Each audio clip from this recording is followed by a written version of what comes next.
Esta es la iglesia Puerta de Esperanza, situada en San Lucas, Zacatepeques, República de Guatemala, en América Central. Para la gloria de Dios, nuestra congregación fundamenta su fe en Jesucristo y en las Santas Escrituras. Agradecemos a Dios que hoy se pueda contar con Internet para cumplir con cabalidad el mandamiento de nuestro Señor Jesucristo, que es predicar el Evangelio en todas partes del mundo.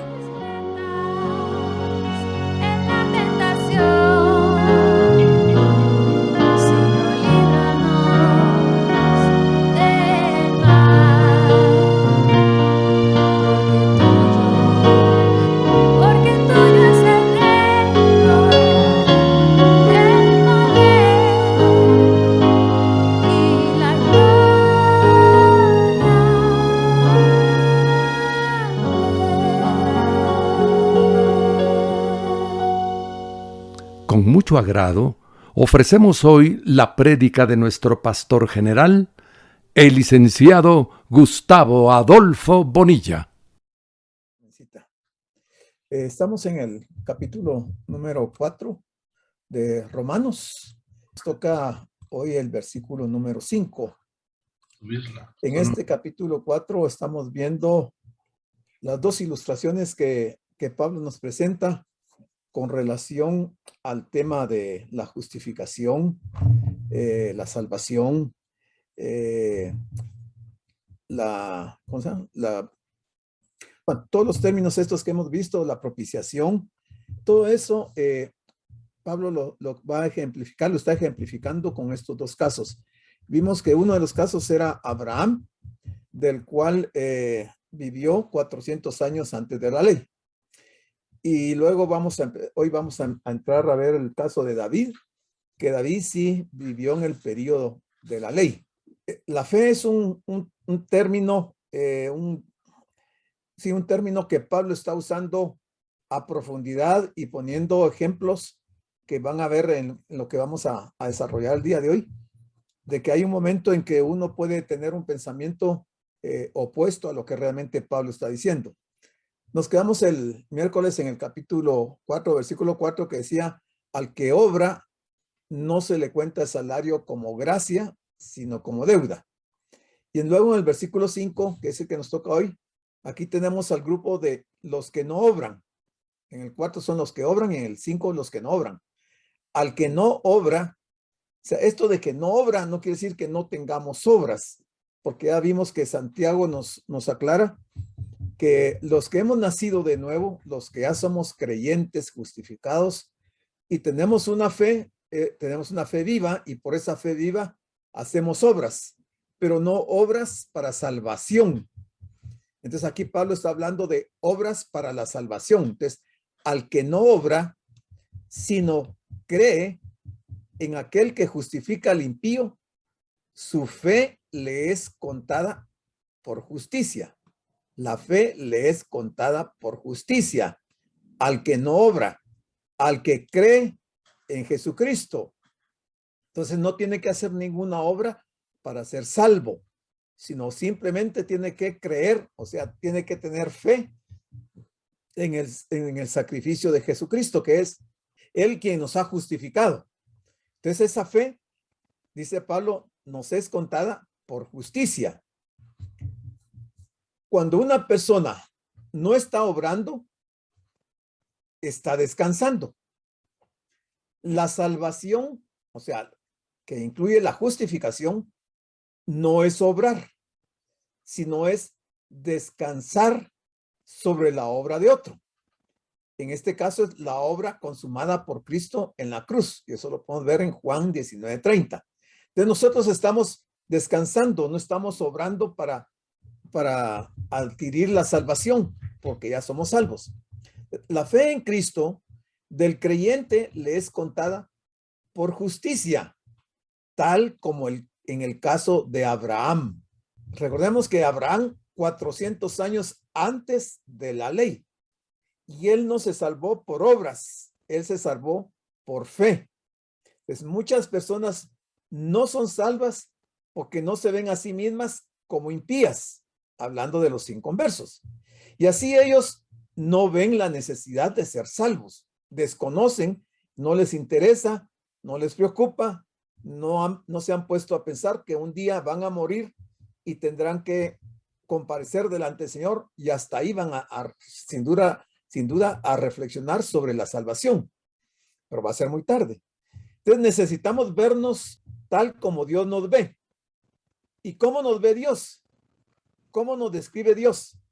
Si nos vamos a ver Romanos 5:6, 5:8 y 5:10, estos son unos ejemplos, podríamos ver cómo es que Dios nos ve a nosotros. Entonces Romanos 5:6 dice, porque Cristo, cuando aún éramos débiles, a su tiempo murió por los impíos.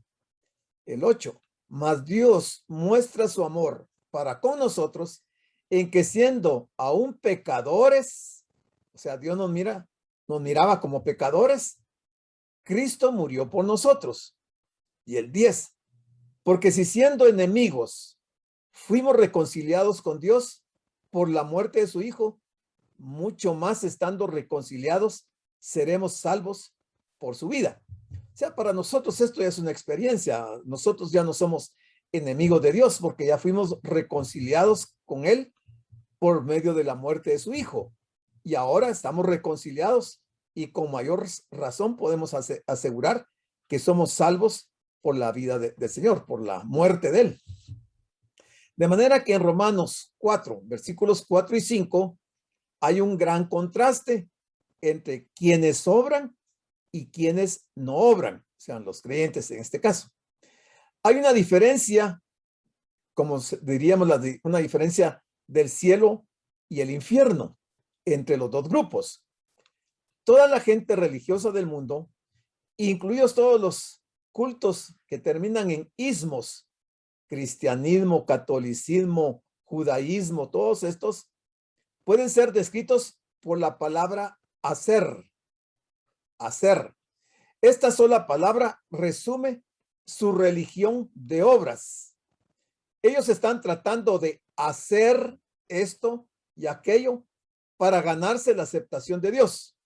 El cristianismo bíblico, o sea, el camino de salvación de Dios, puede resumirse en una palabra, hecho.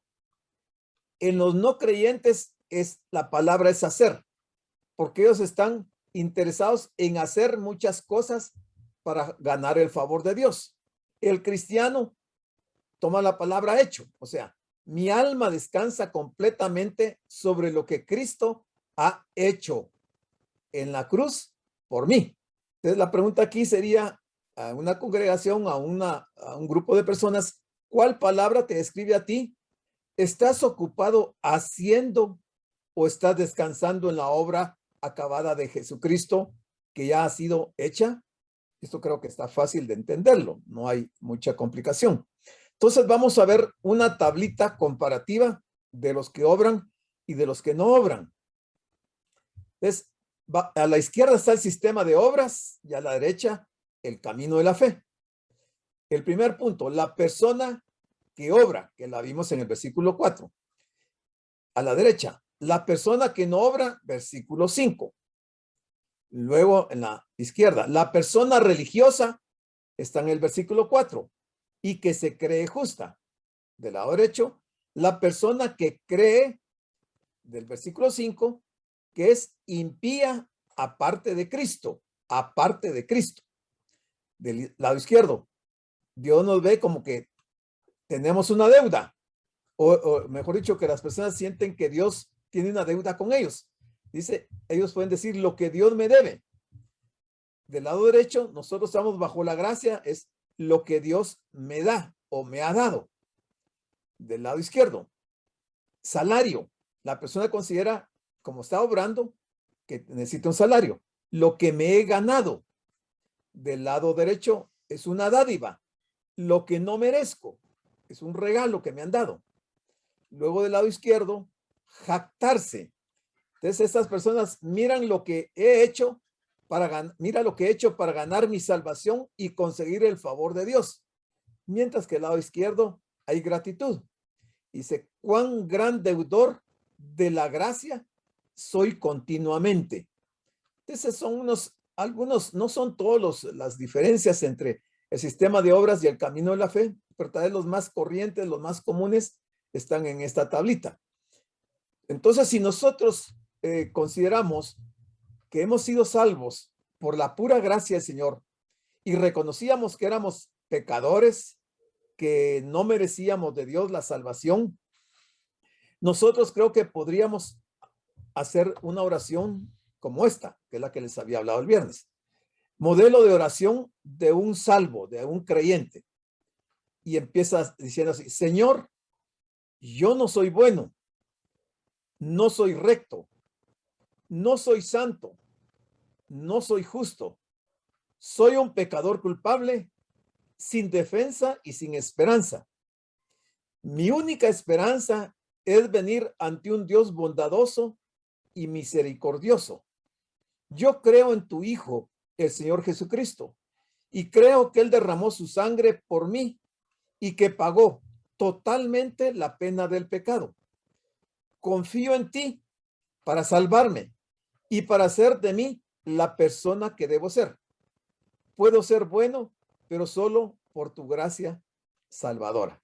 Es una oración, a mí me gustó mucho porque encierra muchos de los conceptos que hemos estado hablando, y que es una persona que está reconociendo que realmente no merecía nada, Señor, y se declara pecador, que no es recto, que no es bueno, que no es santo, que no es justo, que es culpable, que no tiene defensa ni esperanza. Y creo que esa era la forma de pensar de nosotros antes de venir al Señor. Y debería ser la forma de pensar de toda la gente que no conoce al Señor, para que entonces vengan al Señor y puedan ser salvos. Bueno, siguiendo entonces ahora con el versículo número 6, perdón. Dice el versículo 6. Como también David, aquí ya dejó Pablo a Abraham y se va a dedicar a ver el caso de David. Como David habla de la bienaventuranza del hombre a quien Dios atribuye justicia sin obras. Mire qué interesante. Habla de la bienaventuranza del hombre a quien Dios atribuye justicia sin obras. Cuando David escribe el Salmo 32, versículo 1 y 2, dice: benditos, benditos aquellos cuyas transgresiones son perdonadas. Cuando él escribe este salmo, está reconociendo su pecado con Betsabé y de haber asesinado a Urías. Pero él dice benditos en plural aquellos cuyas transgresiones son perdonadas. Y agrega, cuyos pecados son cubiertos. Y luego dice aquí, bienaventurado el hombre, aquí ya lo pone en singular, bienaventurado el hombre a quien el Señor no inculpa de pecado. Son palabras bien interesantes lo que está diciendo David, porque David está reconociendo su pecado después de que el profeta le habló, pero él hace extensiva la bienaventuranza para todas las personas a quienes sus transgresiones les son perdonadas y sus pecados son cubiertos. Y recordemos que esta es una escritura que está en la Biblia y que es inspirada por Dios. Entonces, quizás nosotros hoy en día no la hemos tomado en cuenta o nunca pensamos en esto cuando venimos al Señor, porque obviamente también no conocíamos la escritura, pero hoy debemos de reflexionar sobre este Salmo 32. Aquí debemos tener en cuenta que David vivió bajo la ley. Sin embargo, como dijimos antes, Abraham no lo hizo porque en la época del patriarca, o sea, la ley no había sido aún dada. El sistema mosaico no se implantaría hasta 400 años después. Dijimos que David sí vivió bajo la ley, pero David nunca podía haber sido salvo bajo la ley. O sea, viviendo bajo la ley, David nunca, jamás hubiera podido ser salvo. ¿Por qué? Porque quebrantó la ley. Y al quebrantar la ley, la justicia de Dios debía de caer sobre él. Entonces Dios debía de haberlo matado y haberlo enviado al infierno, porque bajo la ley no se podía ser salvo. de ninguna manera. Por consiguiente, David describió la bendición de que Dios reconociera la justicia sin obras, porque David no tenía buenas obras. Las obras que él tenía eran malas. Por lo tanto, la justicia tenía que estar completamente separada de las obras. Las palabras de este Salmo 32 son citadas aquí. David está jubiloso en ese momento. ¿Por qué está jubiloso? Porque él sabe que su transgresión ha sido perdonada, su pecado ha sido cubierto por la fe. Aunque en ese momento todavía no había ocurrido el sacrificio en la cruz, él asume todos los sacrificios de los corderos que se hacían como el medio o la forma que el Señor había dejado para que la gente de aquel tiempo, los judíos principalmente, presentaran esa sangre de los corderos ante los sacerdotes y que fuera vertida en el lugar del propiciatorio. Entonces, él sí hace eso, o sea, él sí hizo de presentar su cordero por su pecado. Sin embargo, David no está pensando solamente en el perdón que él mismo recibió. Las palabras mismas del Salmo 32 que acabamos de ver, bienaventurados aquellos, etcétera, indican que él incluye en su bienaventuranza a todos aquellos que han recibido una bendición similar. Lo principal enfatizado aquí es que el perdón concedido y experimentado fue el resultado no de la obra humana, sino de la gracia divina. La gracia divina, o sea, ya dijimos que gracia es un regalo de Dios, ¿verdad? Esa gracia la experimentó David, creyó en esa gracia y por fe se apropió de las promesas que el Señor había dado a los patriarcas. La palabra imputar significa atribuir, adjudicar, asignar, poner a la cuenta de una persona. La Biblia menciona 3 grandes imputaciones y les voy a presentar aquí ya en forma resumida estas 3 grandes imputaciones.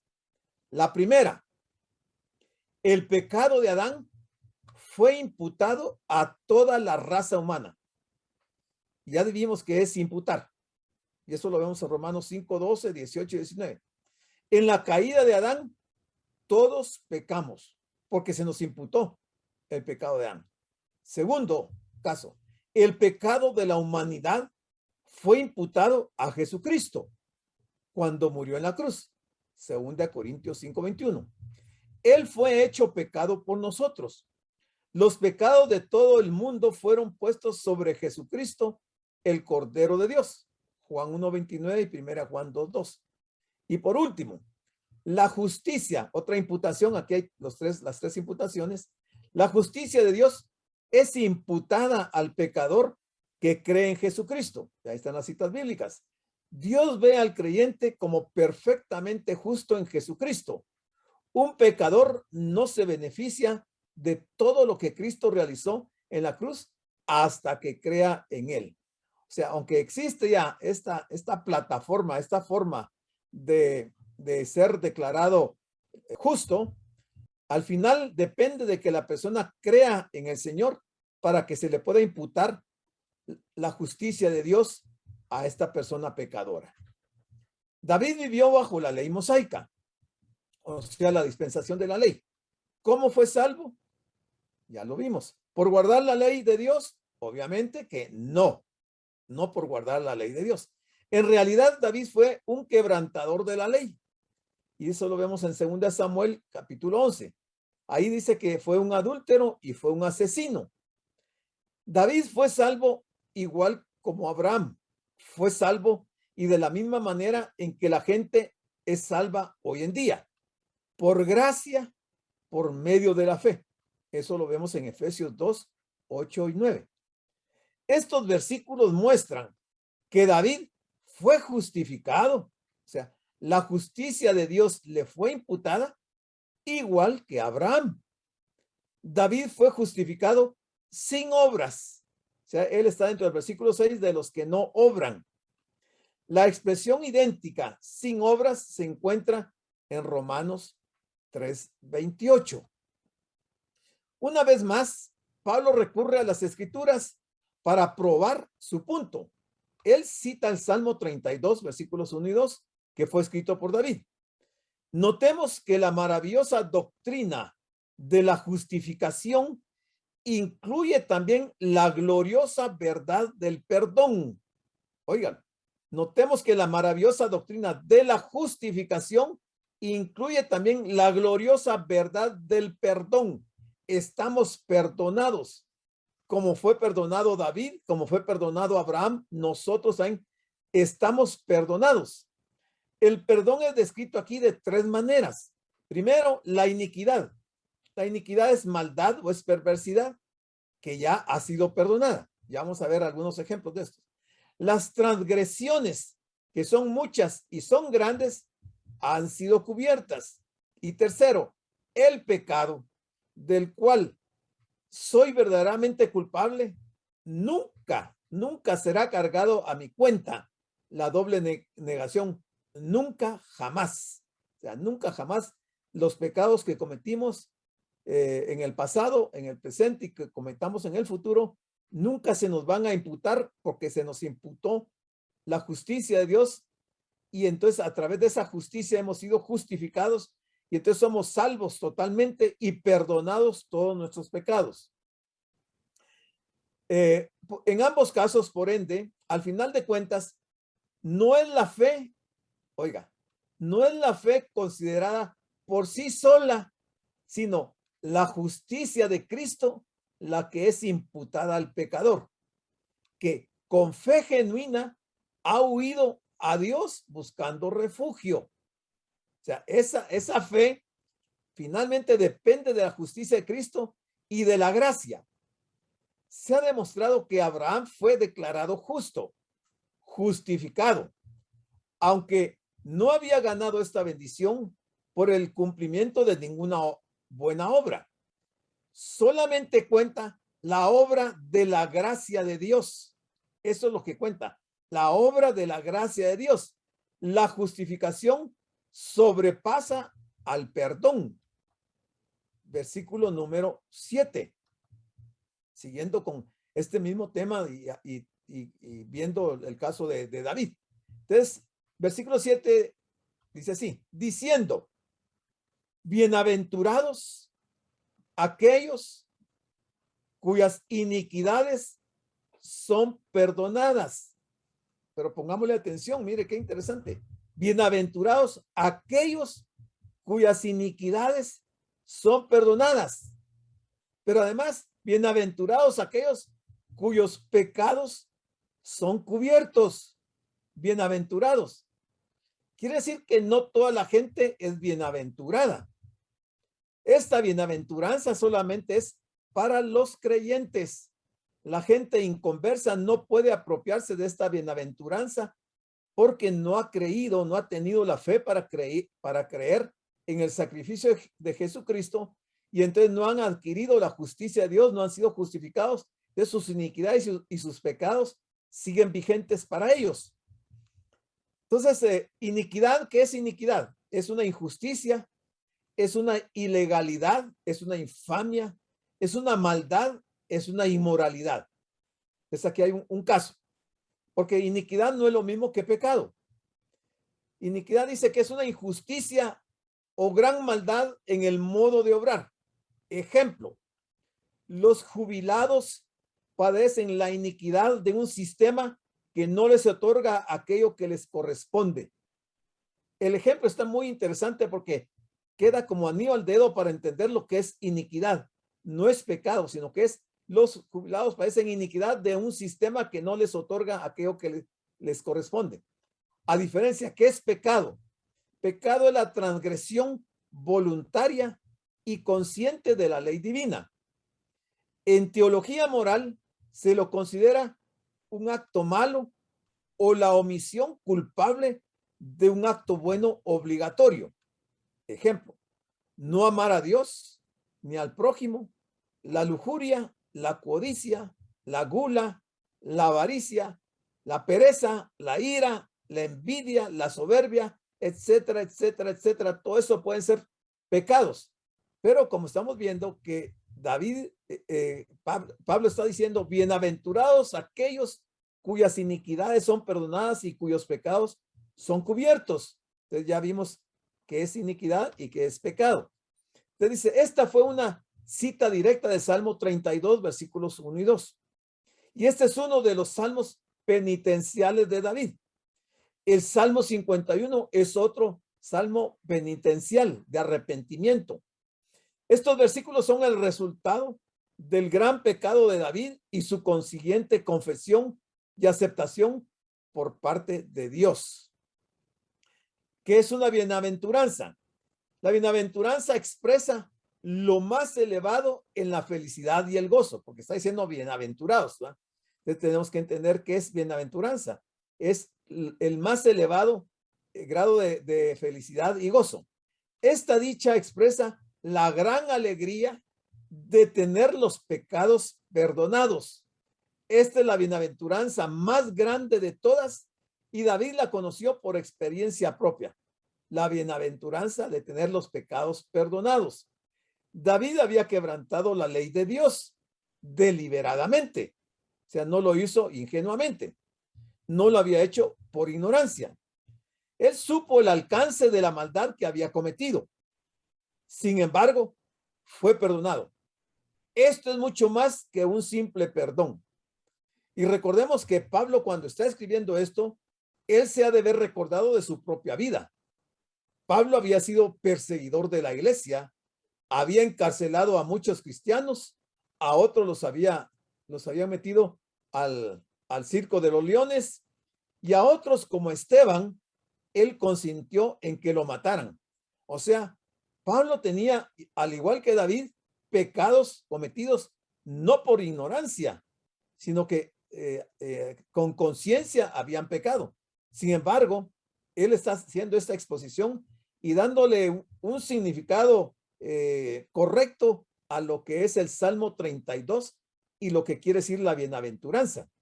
O sea que él sí supo el alcance de la maldad que había cometido también. Sin embargo, dice, le fue perdonado. Esto es mucho más que un simple perdón. Ok.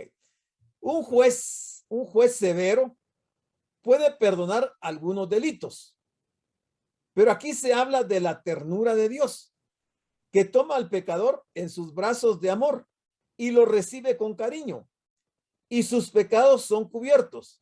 ¿Y cómo? Justificados por la fe en el Señor Jesucristo, que murió y derramó su sangre, o sea, en una sola palabra, por gracia, por gracia. O sea, todos estos ejemplos van alrededor de estos conceptos de gracia, de justicia de Dios, justificación, para que nosotros vayamos entendiendo y no se nos olvide. Y para que tengamos una vida abundante, feliz, sabiendo que hemos sido perdonados. Versículo 8, otra bienaventuranza. Dice, bienaventurado el varón a quien el Señor no inculpa de pecado. ¿Qué estaba pensando Pablo al escribir este versículo 8? Bienaventurado el varón a quien el Señor no inculpa de pecado. Porque el Señor no nos inculpa de pecado. ¿Por qué no nos inculpa? Porque nos justificó. Porque el mismo Señor pagó el precio de nuestra condena. Y entonces la gracia de Dios se manifestó en nosotros y su justicia se hizo efectiva en la justificación de la cual fuimos objeto por parte del Señor. Entonces dice, esta bienaventuranza es para todos los creyentes. Bienaventurados el varón a quien el Señor no inculpa de pecado. Hay los que piensan que Pablo, influenciado por su anterior instrucción bajo Gamaliel, Hechos 22:3, al combinar una referencia a Abraham de Génesis 15:6 con una referencia a David, Salmo 32, está haciendo uso de una de las siete reglas de interpretación formuladas por Hillel, a saber, la regla llamada analogía. Por analogía de lo que Dios hizo con Abraham, Pablo está diciendo que para David también por analogía le fueron perdonados sus pecados y no fue condenado, sino que fue declarado justo. Por analogía, también a nosotros, que permite que un pasaje sea unido a otro si la misma palabra ocurre en ambas. Aquí la palabra es contar los pecados o atribuir. El propósito de esto es que el significado de la palabra en el primer pasaje entonces también se aplicará a su uso en el segundo. Esto se ve mucho, hermanos, esto de analogía en los tribunales. Yo creo que los jueces hacen uso de este sistema de analogía, de esta regla, porque hay cosas que la ley no contempla, porque la ley no contempla todos los casos, pero por analogía pueden asociar si una persona es culpable o no es culpable, dependiendo del caso que se esté juzgando. Entonces dice, en el presente caso, este significado es ciertamente legítimo. La misericordiosa imputación de la justicia no ha cambiado. Eso es lo bueno de tener a un Dios inmutable, porque como obró con Abraham, obró con David y obra con nosotros. ¿Por qué? Porque Él no cambia. Por su misericordia, Él nos imputa su justicia a través de la muerte de Jesucristo. El punto principal enfatizado aquí es que el perdón concedido y experimentado fue el resultado no de la obra humana, sino de la gracia divina. Con respecto a esto, Abraham y David tienen algo en común. Ambos son recipientes del favor inmerecido y soberano de Dios. Dios contó por justicia lo que Abraham o cualquiera de nosotros o cualquiera que de modo similar coloque su confianza en Dios y se apropió por fe la justicia de Cristo. Se apropió por fe la justicia de Cristo. En otras palabras, dichoso es el hombre cuyo pecado el Señor no cargará en su cuenta, al que el Señor no le tome en cuenta su pecado. David fue un gran pecador. Sin embargo, Dios quitó su pecado, tal como le informó Natán, el profeta. Eso lo leemos en 2 Samuel 12:13, donde dice, entonces dijo David a Natán, pequé contra el Señor. Ahí reconoció su pecado. Y Natán le dijo a David, también el Señor ha perdonado tu pecado, no morirás. Pero, siempre hay peros. Pero David sí fue castigado. 4 de los hijos de David fueron muertos. O sea, las consecuencias del pecado, esas no son perdonadas. Si usted se corta un dedo para cobrar el seguro, supongamos que tiene un seguro, el seguro le va a pagar, pero las consecuencias de haberse cortado el dedo las va a tener que sufrir el resto de su vida. Entonces las consecuencias siempre seguirán. En el caso de David, murió el hijo de Betsabé, con quien él cometió adulterio. Murió su hijo Amnón, que fue su hijo mayor. Murió Absalón y murió Adonías. La aflicción fue como una plaga durante todos los días de su vida. Pero la culpa de David no fue cargada en su cuenta, aunque otro la llevaría por él. No nos sorprende entonces que él pudiera decir en el Salmo 32:1, bienaventurado, dichoso aquel cuya transgresión ha sido perdonada y cubierto su pecado. ¿Alguna vez hemos considerado la plenitud y la maravilla del perdón de Dios hecho posible solamente por la cruz en Cristo? Veamos los pasajes siguientes. En Miqueas 7:19 dice, mis pecados se han ido para siempre, nunca más volverán a aparecer. Jeremías 50:20, mis pecados nunca serán hallados. Salmo 103:10, cuanto hizo alejar Dios mis rebeliones. Isaías 38:17, mis pecados están completamente fuera de vista. Isaías 44:22, mis pecados han sido deshechos. Isaías 1:18, mis pecados han sido blanqueados. Rojo más rojo, igual blanco. Estos son casos para ilustrar que cuando el Señor perdona pecados, nunca más se vuelve a acordar. Y aquí tenemos diferentes profetas hablando de que sus pecados desaparecieron totalmente. O sea, hay suficiente base bíblica. Nosotros éramos pecadores y medio también que no merecíamos el perdón de Dios, pero la gracia de Dios interviene y entonces por la gracia de Dios que nos otorga la fe para creer en el Señor, se nos aplica la justicia de Dios que el castigo que nosotros merecíamos se le aplicó a Jesucristo. Él fue nuestro sustituto, por lo cual nosotros hoy gozamos de lo que dice David aquí en el Salmo 32:1. ¿Va? Ok, siguiendo con este listado. Hebreos 10:16 dice, mis pecados nunca serán recordados por Dios. Levítico 16 dice, el mensaje del macho cabrío, que agarran a uno de los machos cabríos y ponían las manos sobre él como transmitiéndole el pecado y lo llevaban al desierto y ahí lo perdían, que se perdiera, ahí se moría el macho cabrío, para nunca más volver a ver ese macho cabrío y recordar el pecado de los israelitas. Juan 1:29 dice, quitado mis pecados fueron totalmente quitados, lanzados al fondo de la mar. Hebreos 9:26 habla de quitar, o sea, apartar. Entonces, ¿cómo lo hace el Señor? Por el sacrificio, por el pecado. Dios no puede ignorar el pecado o pasarlo por alto. Él tiene que tratar con él y juzgarlo. Él hizo esto en la persona de nuestro bendito sustituto, el Señor Jesucristo. Miren la gracia de Dios. El beneficio es que, hermanos, esto es, yo siento que es difícil de dimensionarlo en nuestra mente y que esto provoque ese gozo, esa bienaventuranza, esa alegría de saber que no había nada en el mundo que pudiéramos hacer para evadir el infierno. Sin embargo, el Señor lo hizo y Él llevó el castigo de nuestra paz. Él fue juzgado en lugar nuestro. Versículo 9 del capítulo 4. Entonces hace Pablo aquí una pregunta. ¿Es pues esta bienaventuranza, otra vez vuelve a tocar el asunto de la bienaventuranza, es pues esta bienaventuranza solamente para los de la circuncisión, o sea, para los judíos, o también para los de la incircuncisión? Pregunta Pablo. Recuerden que él está mandando esta carta a Roma y ahí hay muchos judíos, judaizantes.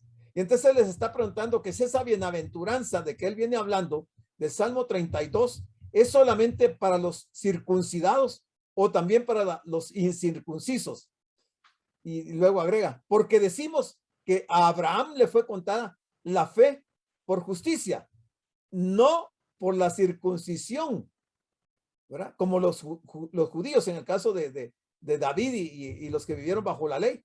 Ellos estaban con este sistema de la circuncisión. Y entonces Pablo pregunta aquí, o también para los de la incircuncisión, porque decimos que a Abraham le fue contada la fe por justicia. La fe le fue contada por justicia.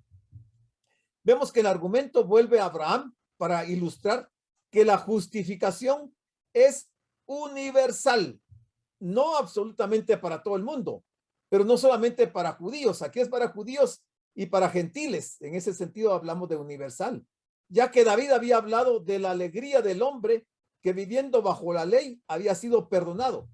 La respuesta del judío habría sido que David estaba circuncidado y que solo los circuncisos podrían disfrutar de esa satisfacción.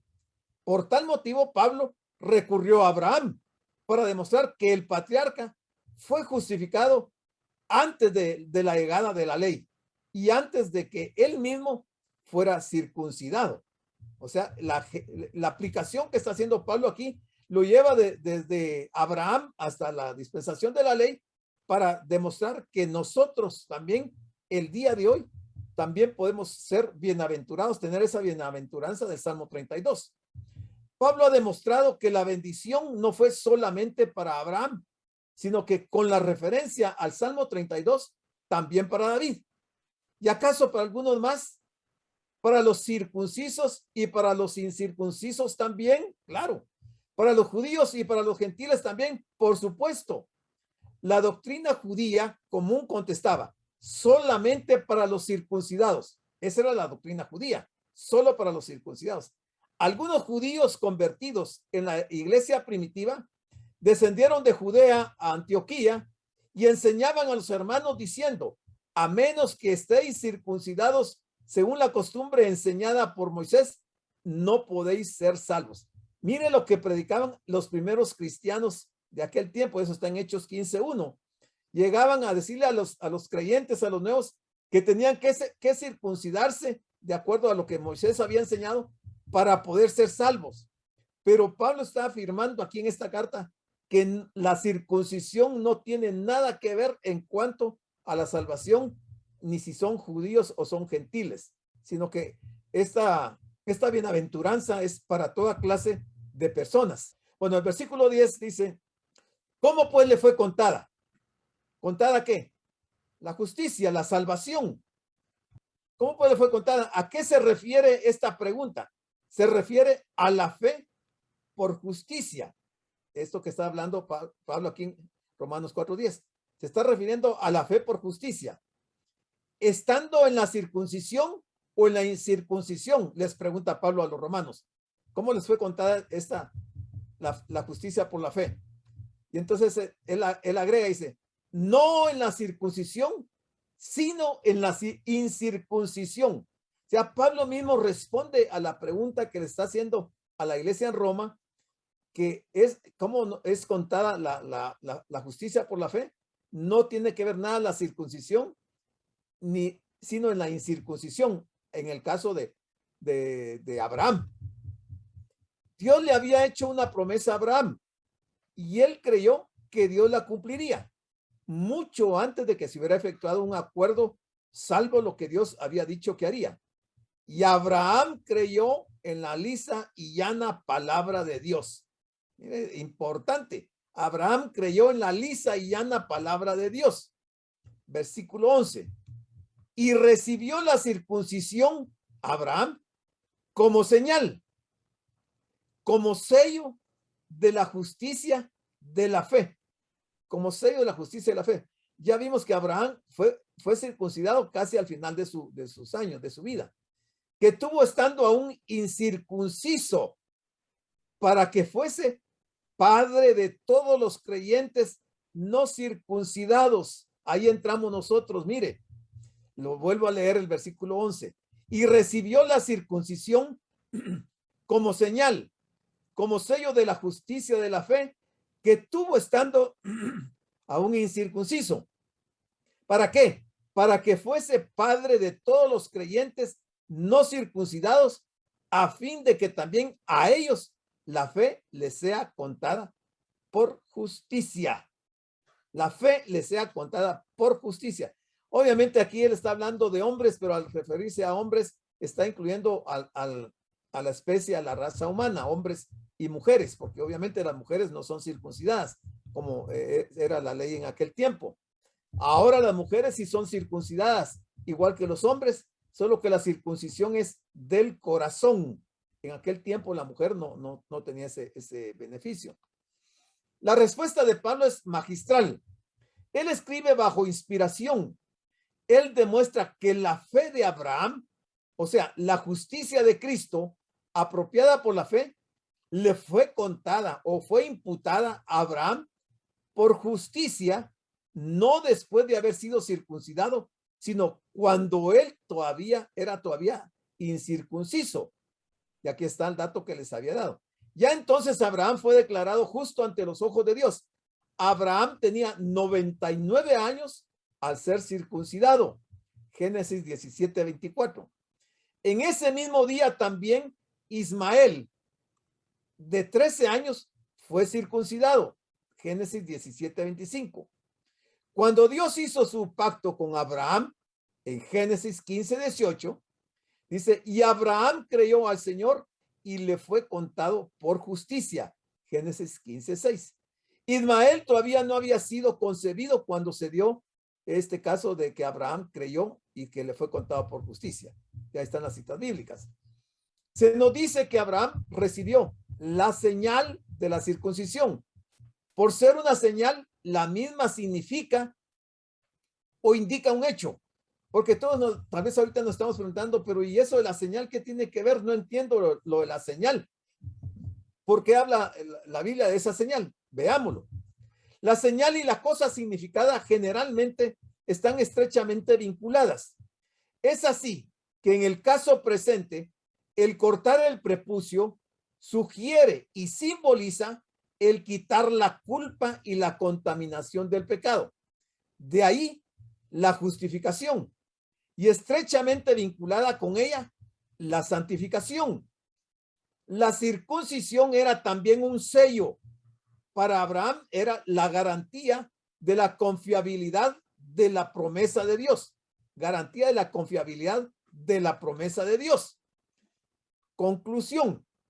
Entre el momento en que la bendición de Génesis 15:6 fue pronunciada sobre Abraham y el día en que fue circuncidado, debe haber habido un intervalo de al menos de 14 años.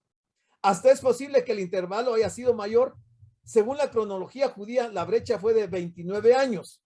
En consecuencia, fue sobre él, o sea, Abraham, fue sobre el Abraham aún incircunciso, que en ese respecto se asemejaba a un gentil, que vino la promesa y que se pronunció la bendición.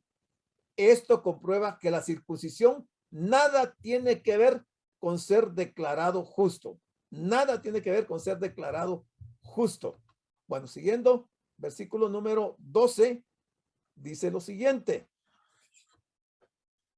Y padre de la circuncisión, hablando de Abraham, y padre de la circuncisión, para los que no solamente son de la circuncisión, sino que también siguen las pisadas de la fe que tuvo nuestro padre Abraham antes de ser circuncidado. O sea, Abraham, de acuerdo con este versículo, es padre de nosotros también, porque dice para los que no solamente son de la circuncisión, sino que también las que siguen las pisadas de la fe. Las señales y los sellos, aquí les explico lo de las señales y los sellos, póngale atención, son muy importantes. En sí mismas y por sí mismas, estas señales en la antigua dispensación eran señales sangrientas. ¿Cuál es la circuncisión y la Pascua? Eran señales sangrientas, la circuncisión y de la Pascua. Sin embargo, en nuestro tiempo, en la nueva dispensación, las señales son no sangrientas y las señales son las del bautismo, bautismo en agua, y de la Santa Cena.